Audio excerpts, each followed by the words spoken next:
Magandang hapon, ngayon po ay araw ng Linggo, September 21, 2025. Update po tayo sa lagay ng panahon.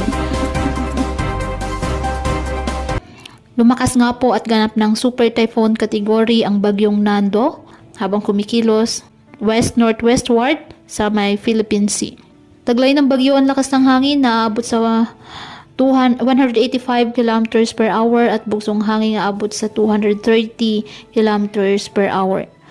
Huling namataan ang sentro nito sa may 450 kilometers east of Apari, Cagayan. Kumikilos west-northwestward sa bilis po na 15 kilometers per hour. Sa ngayon, nakataas po ang tropical cyclone wind signal number 3 dyan po sa southern portion ng Batanes, Babuyan Islands and northeastern portion ng mainland Cagayan.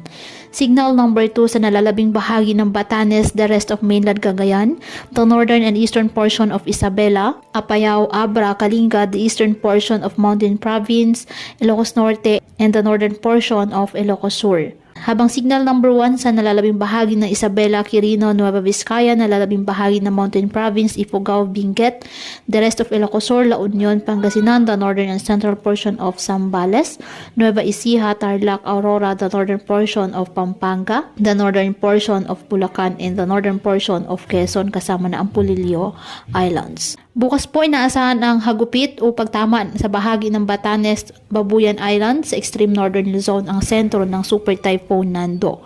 At inaasahang magdadala po ng mapaminsalang lakas ng hangin at matitinding pag-ulan lalo na sa northern Luzon.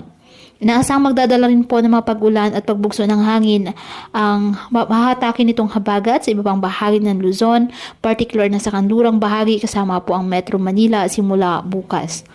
Kaya patuloy po na pinaghahanda at maging alerto ang ating mga kababayan lalo na po sa Luzon dahil sa inaasahang epekto nito at habagat.